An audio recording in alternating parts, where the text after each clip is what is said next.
what is going on considering the foreign policy of the United States in the West Asia, close to Iran, and in the Middle East.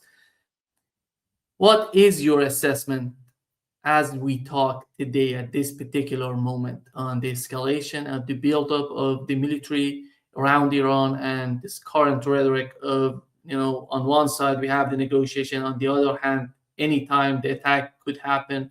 What is your assessment? Yeah, I was really worried last week that I thought an attack was imminent. I'm now in the camp. I don't think it's going to happen for a number of reasons.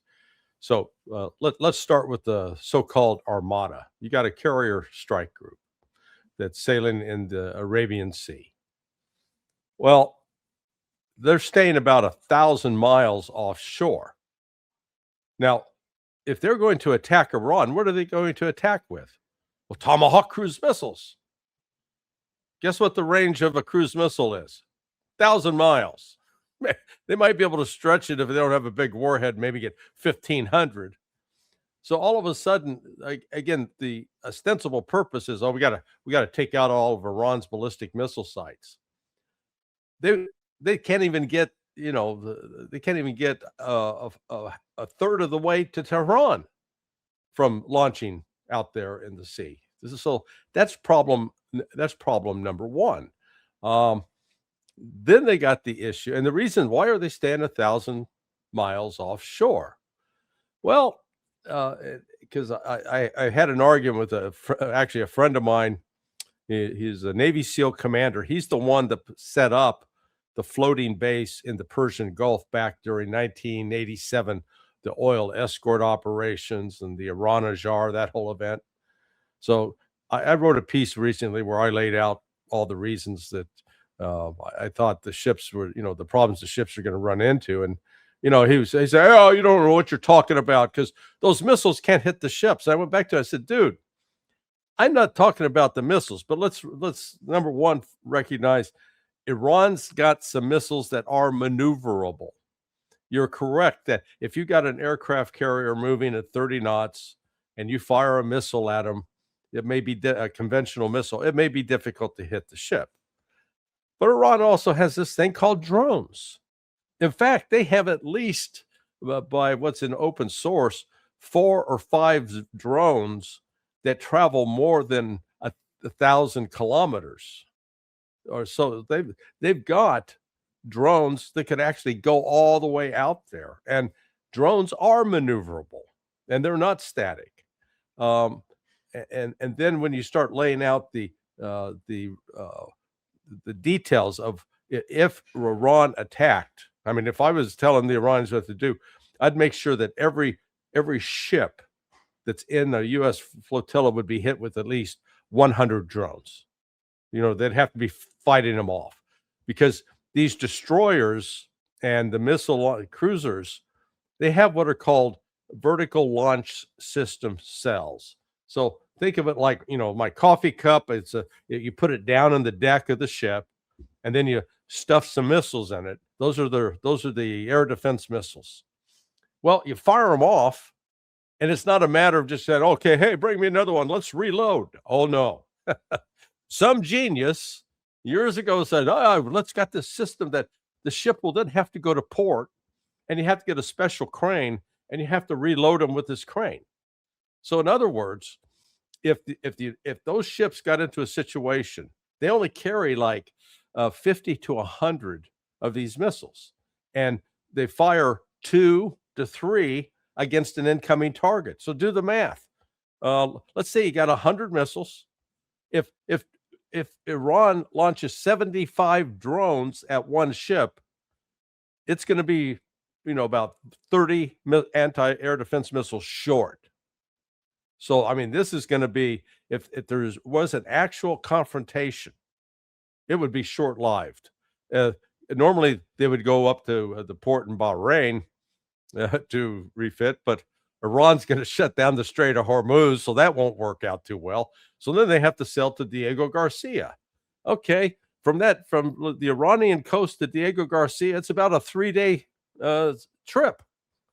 So, I think they didn't really start thinking this thing through until they started doing the nuts and bolts and looking at this and that, and they went, huh, we're going to have pretty limited power. And then when they became to realize I think they finally got some satellite. I'm guessing on this, but I'm pretty confident that this is the case. Then they got their satellite imagery in and saw the different air defense systems that Iran now has that they didn't have back on June 13th of 2025. Coupled with the fact that the Chinese, and they're putting this in open source, their satellites are saying, hey, look at where all these U.S. air defense systems are. they're sitting ducks because they're not moving. They're fixed, and Iran can take them out. And I think that, coupled with Iran being very vocal, I don't think it was a game, but they said, look, we're not going to let you just have a symbolic strike at us. If you do that, we're going to destroy all your bases, and we're going to take out Israel while we're at it. And we're not going to stop until your threat is eliminated. Now, they did it. I think it was done for a couple of reasons. One, to put the Persian Gulf countries on notice. Hey, if you're going to continue playing along with these Americans, you're going to suffer, because we're not going to stand here and take a beating alone. Two, to scare the hell out of the Chinese and the Malaysians and the Indonesians, all the Asian folks who depend upon the oil out of the Persian Gulf, that if we don't intervene and do something, this could turn really ugly. Excuse me. So put all that together. The United States is it's flexing muscles, but it's not in a position yet that it could actually carry out a strike. And if it did, the consequences for the United States, it's good that they're calling it an armada. Remember what happened to the Spanish Armada? We've got a professor of literature. He could probably recommend a book in that regard. Yeah, Professor Marandi, I think the points that Larry has raised are important, because one part of the argument is how Iran would react to the United States, but it's not all about the United States. It's all about the region, the security of the region. What are the main concerns considering that on the part of Iranians? Larry is 100% correct. The issue for the Iranians is that they have to make sure that this chapter of confrontation comes to an end. Right. So the Americans initially, or Trump, he wanted, from what my understanding, to carry out some sort of token strike, and either Iran respond in kind or Iran accept it. But the Iranians said, no, if you attack, it's all-out war. And the reason is twofold. One, because it's aggression. It is an act of war. But the second is that Iran says that even a limited strike would mean that the United States, 3 months from now, 6 months from now, they can use some sort of excuse. They can, again, start arming mercenaries inside Iran and create some sort of terror act. And then Western media and the think tanks and the pundits would go on television and say that they're murdering peaceful protesters. And then again, he will come and threaten Iran, and we'd have the same thing all over again. And that constant threat would impede Iran from being able to function normally. So this time around, the Iranians are saying that enough is enough. And Larry's absolutely correct. The Iranian missile capabilities against the Israelis, I think, are very impressive. I think everyone was impressed. But the fact is that Iran's real capabilities are not directed towards Israel. That is a sideshow of sorts.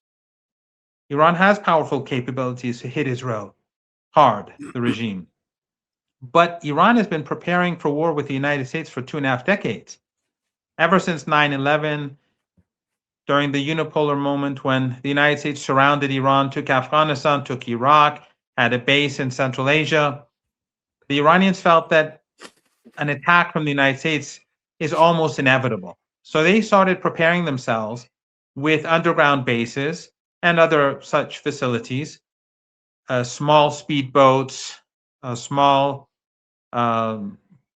submarines, torpedoes, underground bases with hundreds of thousands of drones and missiles that are not long range, because they don't need to be long range. They can destroy anything in the Persian Gulf and on the other side of the Persian Gulf without using long range missiles, because it's not like Palestine. It's not like Tel Aviv.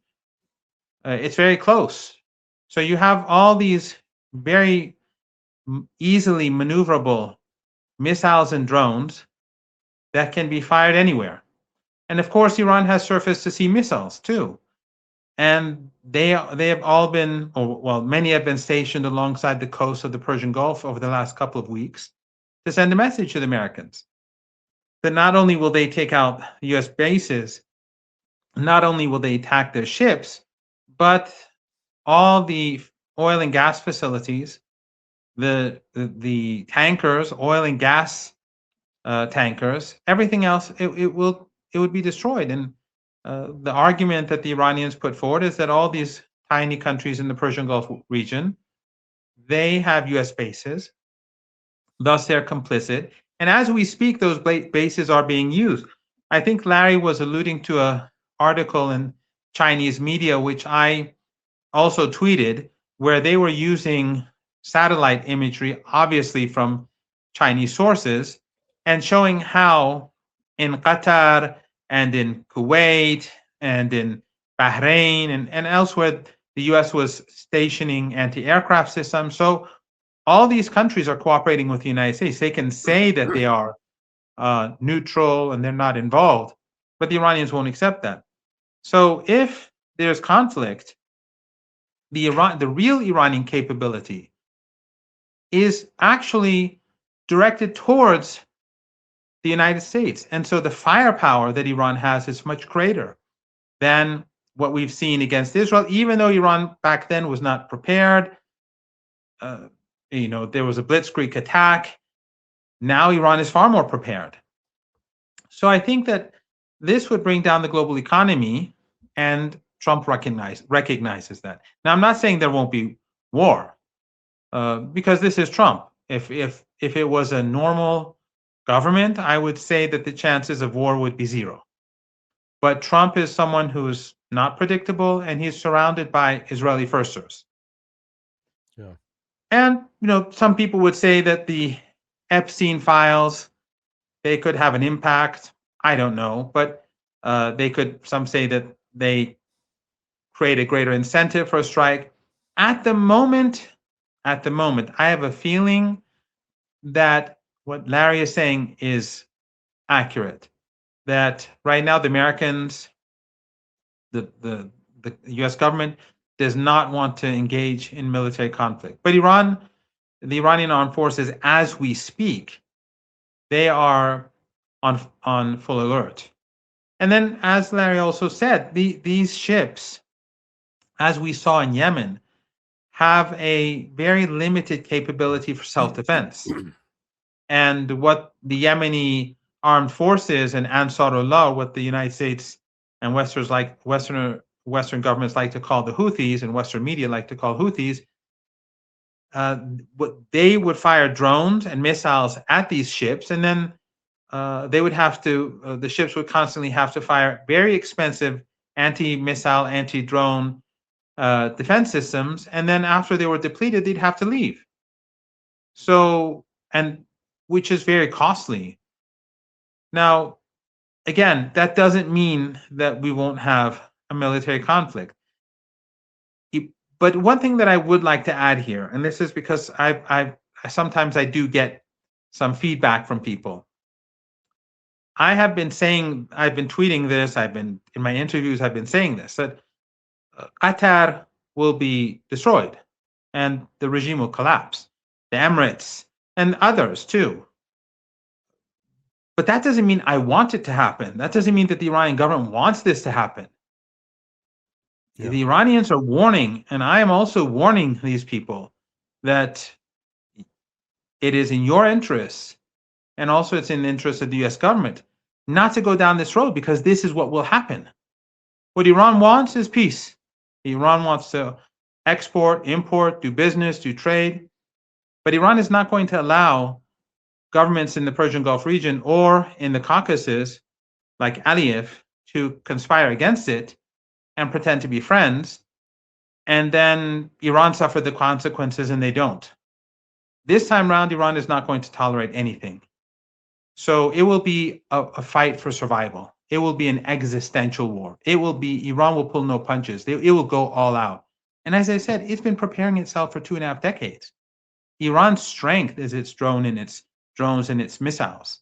And it has endless, now, I mean, there's no, they say 2,000, no, they have tens of thousands of missiles that can strike Israel, and they have hundreds of thousands of drones and missiles that can destroy everything in the Persian Gulf. They've been preparing for decades. And then you have the added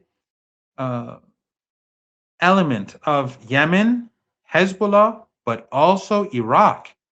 We have to keep in mind that in the recent elections in Iraq, where the turnout was substantial, was significant, Iranian allies won the election. And Iraqi groups are saying that if there is war against Iran, we're going to fight.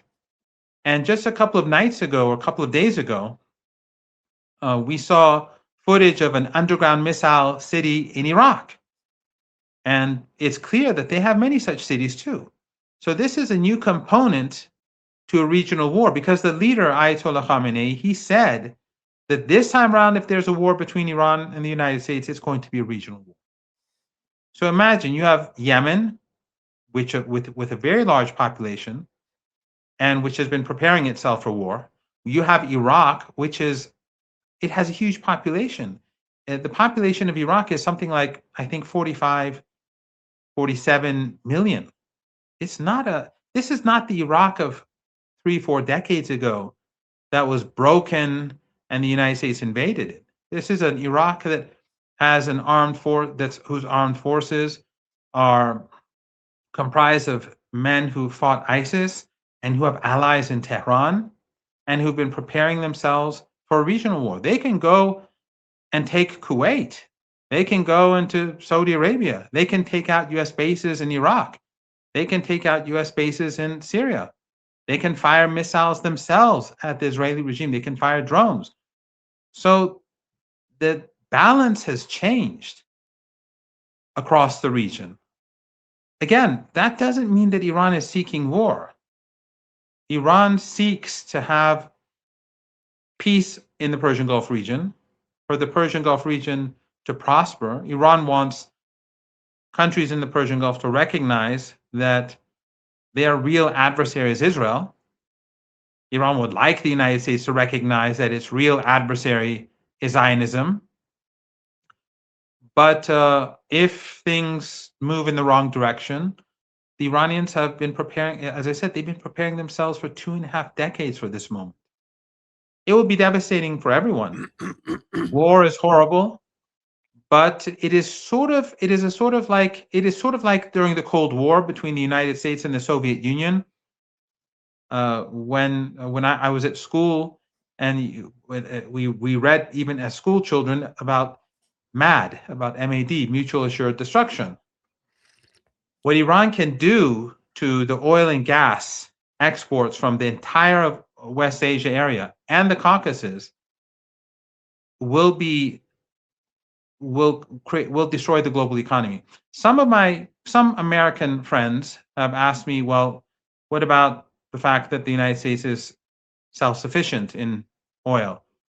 That is not going to change anything. Yeah. Those oil companies may make a lot of money for a couple of weeks, but the factories, the consumers, the businesses, their costs will go through the roof, and that will bring down the U.S. economy. And then oil prices will collapse too, because when the economy collapses, not just in the U.S. but elsewhere, then oil consumption collapses. When the global economy collapses, a situation will emerge that it will affect all of us, no matter where we are on this planet. And then imagine the tens of millions of people who will be on the move. And probably they'll be moving towards the places that they traditionally move to, which would be North America, Western Europe, even though their situation would be just as bad as anywhere else. But that's just how it has been. So I think it would be a very dystopian situation. The consequences of conflict between Iran and the United States in the Persian Gulf region, I think, would be much greater than what we're seeing in Ukraine, unless, of course, there's the war in Ukraine gets out of hand, which Larry and others and I and you, we've been discussing in the past what potentially could happen, and what we were worried would happen during the Biden administration. But as things stand, what would happen in case of a conflict between Iran and the United States would have much more dramatic and painful consequences for the entire globe than the war in Ukraine. Yeah, let me just follow up on a couple of points Go ahead. that the good professor presented, and it's both a comment and a question.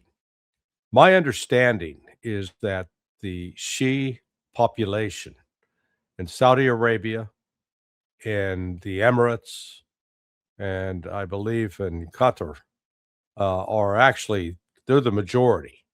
It is, and they're being ruled by these Sunnis, which, within Islam, there is a difference with Sunni and Shia, and the Shia have always been treated a bit as outcasts. Is that correct within the Persian Gulf? In Qatar, well, there are two things. One is, I think that after Gaza, these divisions that have been pushed, that have been promoted by Qatar, by oil and gas rich regimes in the Persian Gulf region since the revolution. And the reason why we've had this Shia Sunni divide was basically because of the revolution. And these Arab family dictatorships, they wanted to contain the revolution because they wanted to preserve power.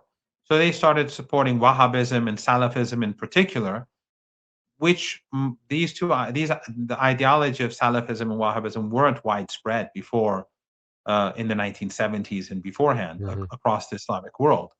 But oil money and gas, and later gas money, did a lot to bring about change, because they were building mosques and they were building centers, and they had billions upon billions of dollars. So many people have been on their payroll. They created ISIS, they created Al Qaeda, of course, with U.S. consent and within the framework of NATO and U.S. policy. Turkey under Erdogan, Qatar, the others, they've all been working in and collaborating with the United States. But I think that over the last 2 or so years, it's becoming very clear that the mood is changing. Also, Arab-Persian, and that is something that during the 1980s, when Saddam Hussein invaded Iran, that Arab-Persian divide was something that they were working very hard on. After Iran helped Iraq with ISIS, the relationship between the two countries evolved dramatically. You can tell when you go to Iraq, because before ISIS, when I went to Iraq, there was always tension, or there was a lot of tension. But after ISIS, the mood changed dramatically. I'm not saying that the relationship between people to people is all utopian, but it is very friendly. And you have lots of Iranians and Iraqis that are marrying, but intermarriage and that sort of thing. But so Arab-Persian relations, or Arab non-Arab relations, because Iran is comprised, Marandi means from Marand. That's an Azeri city.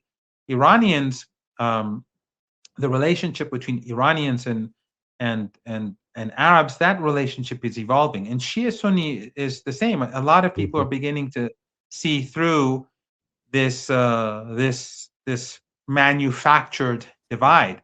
So a lot of Sunnis across the Islamic world now are standing with Iran. Right. And it actually goes to Christians, it goes to Jews. I mean, even during the last few weeks, we saw the massive propaganda campaign against Iran. And the people who were defending Iran weren't Iranians because Iran didn't have internet. So all the people who were defending Iran were Sunnis, they were Christians, they were Jews, Right. mutual friends of ours, and people who we don't know. So the mood has changed. But in these countries, the majority in Qatar is well, the official religion is Wahhabism, because the central mosque there is the Muhammad ibn Abdul Wahhab Mosque. So, but Saudi Arabia, the Emirates, Qatar, they are Sunni countries, majority. Bahrain, Shia, Kuwait, a large Shia minority. But the point is that people across the region and I have friends in the Emirates who, when they leave the country, they tell me even Emiratis are very unhappy with what the state is doing with Israel. Mm-hmm. So it's not, this is, the situation today is not what it was 4 or 5 years ago when Al Jazeera and Al Arabiya and Sky News Arabic and this huge, media campaign was dividing the region in the interest of the United States as well. So I think that if there is war, none of these regimes will last. They first of all, Qatar has a population of what, 350,000? And Right. the foreign workers and the indentured servants and the sort of slaves, they're in the millions. The same is true in the Emirates, maybe 1 million Emiratis and, I don't know, 8, 9 million workers and indentured servants. That's not going to end well for these regimes. The same is true with Bahrain. The same is true with the Republic of Azerbaijan. People there are not happy with this alliance with the Israeli regime. And the role that the Aliyev played during the 12-day war is not something that the Iranians are going to forget. And in the Republic of Azerbaijan, there are many who are very close to Iran. Again, I hope there's no war. And I don't want to be misunderstood. Iran does not seek war. And Right. I fought war. I've lost friends in war. I was injured multiple times in war. I've been shot. I have a shrapnel wound. I've survived 2 chemical attacks. I don't like war. I've seen war in Lebanon and Syria and Iraq as well. But this is the fact that the United States is confronting a situation which it will not be able to control. And the United States is not the United States of the 1990s. Right. Where it was the hyperpower, where it could do as it wished. That doesn't exist. Look at the markets right now, how stable they are. Look at the internal situation in the United States. It's not good news for Trump. So the hope is that through being very clear about what it will do, this is the hope in Tehran, that this will cause more sane people to gain the upper hand in the debate in Washington, because the Israeli firsters, obviously, their priority is not the U.S. Their priority is not U.S. interest. Their priority is Israeli interest. But Iran will have to go down that road. And the leader has said this in his speech yesterday. He was very explicit. He said to the United States that if there's war, it's not going to be between you and us. It will be a regional war. Yeah, well, the other dimension here, and you touched on it there, and I know Alistair Cook and I have been making this point in our writings. This really has to do with the end of the U.S. hegemony, economic hegemony. In other words, over the past 3 weeks, we have seen extraordinary volatility in the gold and silver markets, and silver in particular. And what you've got going on here is a battle between paper people that sell stocks, and you can make a bet that silver price is going to go up, and you can make a bet that silver price is going to go down. But then you get to your actual ability. Can you deliver the silver? Whereas China, as the largest producer of silver in the world and as the largest demand for silver for industry, for batteries, for electric vehicles, etc. So they've been buying it up. And what's taking place what has been taking place in the market, international market, simply doesn't make sense, because you had the price of silver fall to, let's say, $80 in the United States, and in Shanghai they were buying and selling silver for around $120. Well, that's a $40 spread, and it's called arbitrage. If somebody could go to New York, buy the silver, take it to China, sell it to China, and then they'd make, $40 profit per ounce. Multiply that over 1 million ounces, and all of a sudden you're talking some big money. So you've had that going on, and it looks like there has been direct market manipulation in the United States to try to forestall that. Now, against that backdrop, you got Scott Bessent, the Secretary of Treasury, continuing to just, speak in derisive terms of China, about we're going to rein them in, we're going to show them what to do. Meanwhile, the actual numbers for 2025 show that China simply shifted its economy away from, okay, we're not going to be hanging out with the United States. Think of it this way: that you've been dating this woman for a long time, and you think, there's no way she can live without me, and then you start putting demands on her, and you start trying to control her and punish her.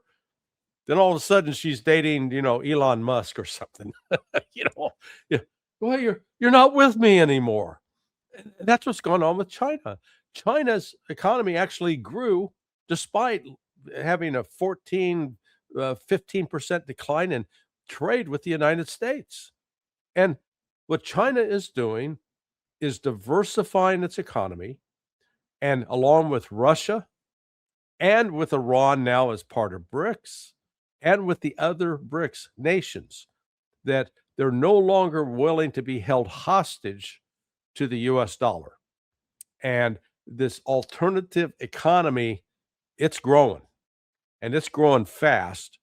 And that's one of the things that the United States has been trying to control. And I think that is another element that is putting the brakes on a U.S. attack on Iran. Because if they attack Iran, we've already seen the price of oil on Brent go up to $70, from 60 to 70. If they attack, the price of oil is going to go up. The price of gold is going to go back up. Silver is going to, it is going to have a terrific disruption of the international markets. And as Professor Marandi correctly noted, Trump's not exactly having good results here in the United States. There was just a special election held in Texas to replace a member of the House of Representatives, a seat long held by Republicans, flipped to the Democrats. Now the Republicans have like a 1-vote edge in the House of Representatives. And they keep with all this happy talk about how good the economy's doing. The economy's not doing great, despite, stock market's doing good. If you're invested in stocks, you've made some money. But if the inflation, the price people are paying for, for hamburger and for eggs and for bread, that's gone up. Oil, price of gas, that's down. But the number one concern among Americans is the economy. And so Trump's been unable to explain how attacking Iran is going to make everybody's income in the United States better. So that whole economic chaos that's lurking out there is another, I'll call it, thankfully, a dampening effect, because the other countries in the Gulf who Trump's counting on to invest trillions in the United States, I think are coming to him and say, you do this, you can't count on our money anymore. So this is, it's a very dangerous time. And the other aspect that Iran's got in its favor is it's the support from Russia and China. That it's something they, in part, Iran was to blame back in June, I'd say, because it had rebuffed some offers of assistance from Russia and China. It was more like, "Mother, please, I'd rather do it myself." And then found out, okay, maybe they learned from Ringo Starr. I get by with a little help from my friends. Okay.